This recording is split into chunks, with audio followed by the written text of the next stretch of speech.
In this podcast, we talk about the subscription web design model, but I've had some people to ask me whether or not a subscription model can actually sustain the entire business. Can you really make up the entire business and a complete living on the subscription-based model, or does it take something more? Well, I invite you to listen in and watch with me as we explore it on this episode, that question.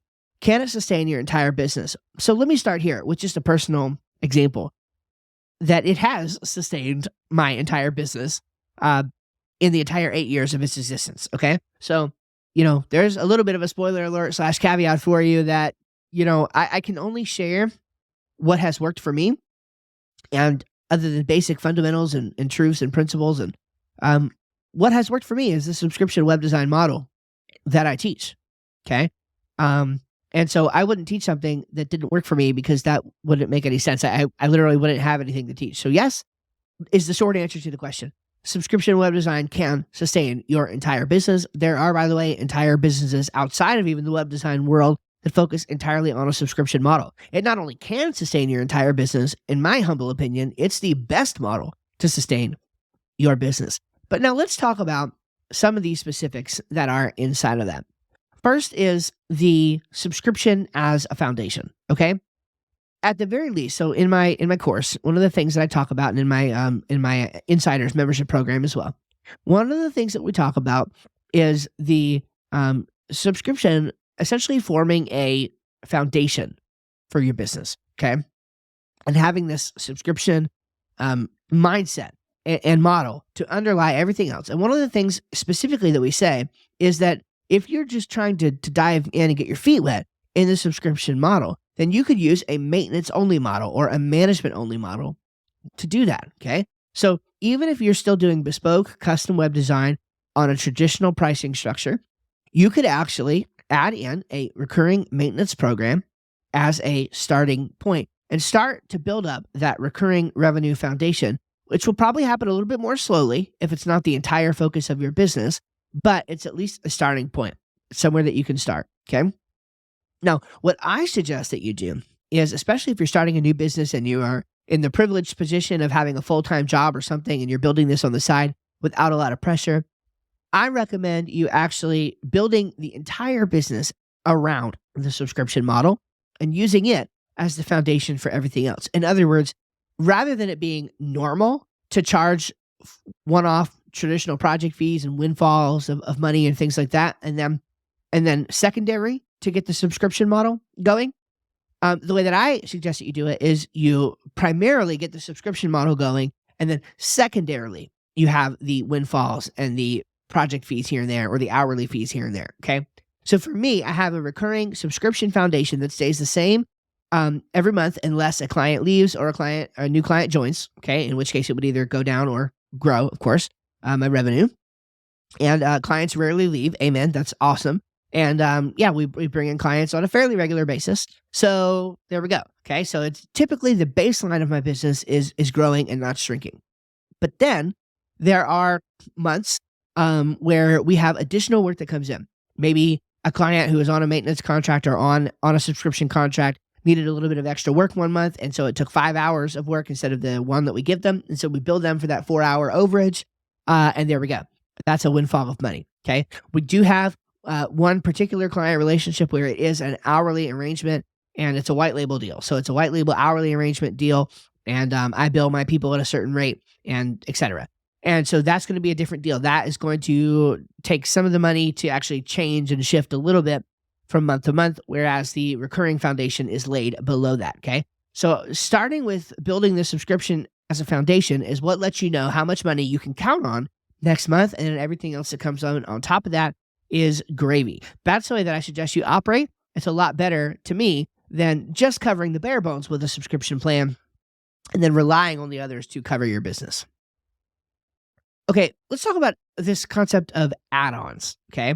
Because one of the things that we like to do when we are offering or putting out a new proposal is have add-ons that you can do that make the process easier for clients, and or that allow us to make a bigger impact in the client's business. So, for instance, we might add on copywriting because we know that if we do copywriting, we will actually do a better job, typically than the client will, of the copywriting on the website itself to compel people to buy. Okay.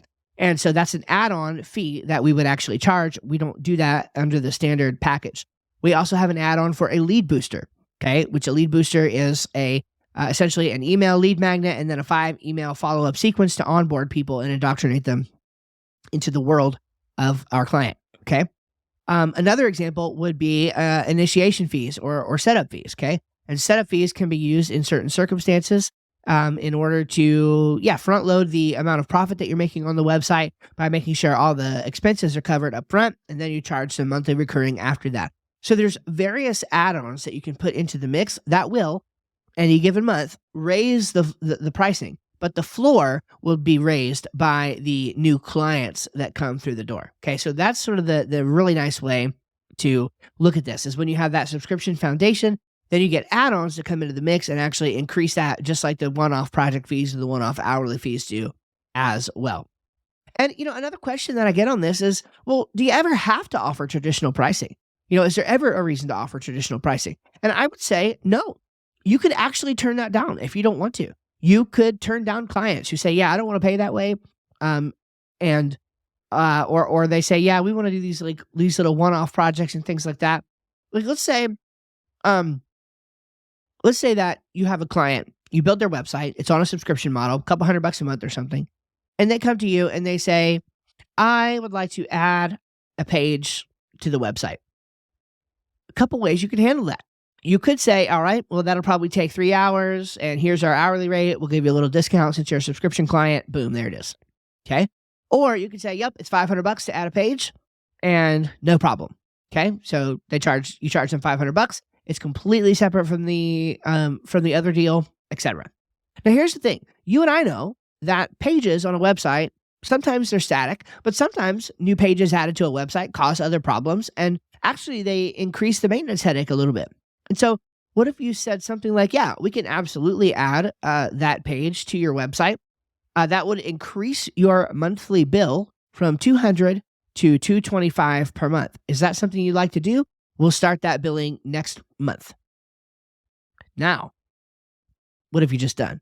You didn't bring in a windfall of money, but you brought in $25 per month, which, by the way, over the course of a year, let me get my handy-dandy calculator out. Some of you can probably just do this math, but I can't.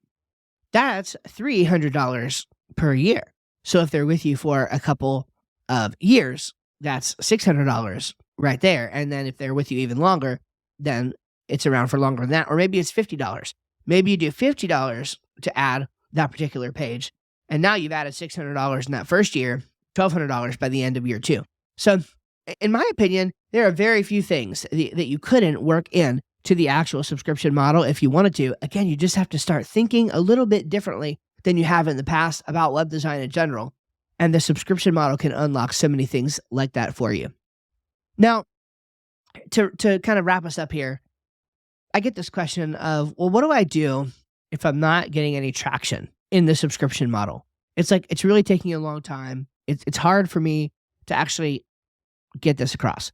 Well, I would say 2 things. Number one, and this is going to be a shameless plug here, but like the subscription model is different thinking for people. Okay. And so there are nuances to it. And honestly, I cover a lot of these nuances in my course. And also we can talk about them with respect to the exact objections you're getting inside of our mentorship program. So if you are trying to do this, but you're not getting any traction and you feel like some personalized help would be needed or helpful, then consider joining, because honestly, we can really, really help you with that and dive into the specific details of the sort of rejection that you're getting or the sort of trouble that you're having, and look at the problems that you're facing and really try to help you through it. In general, if you're not getting traction with the subscription model, I would say that something has got to be wrong with either the offer itself, the way you've structured it, or the market that you're going after, or the marketing that you're trying to do.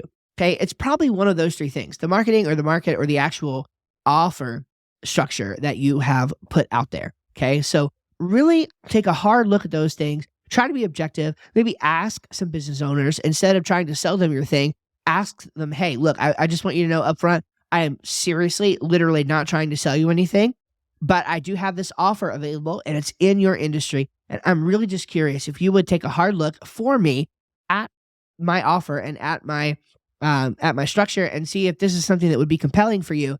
And if not, why? Maybe even offer to pay them a few bucks or something like that to help you with this, or just ask them. I find that a lot of business owners are really, really helpful people and they want to help others. So, instead of prospecting for getting somebody to try to do business, you might just ask them, hey, what's wrong? Now, I wouldn't do that in the beginning. I think I would only do that after I tried and it wasn't working personally, because I like to be paid for all the work I do.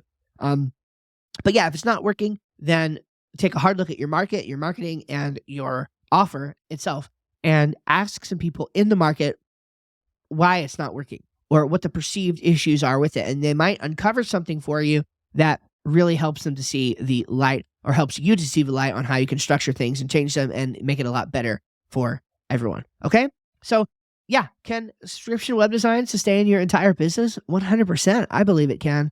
And you just got to think through these things and make sure that you are structuring your offers and, in a way that makes sense for your target market, doing marketing that works, building the foundation, bringing in appropriate add-ons to help you raise that floor, and considering new ways to think about your business instead of traditional pricing models. Then yes, subscription web design can absolutely sustain your entire business. And I think it will be one of the best decisions that you've ever made. All right. God bless. Thank you guys for listening or watching. I hope that you'll comment if you're watching on YouTube. Let us know how much you enjoyed this and have the conversation below with others about what we talked about in this episode. You guys take care. See you in the next one.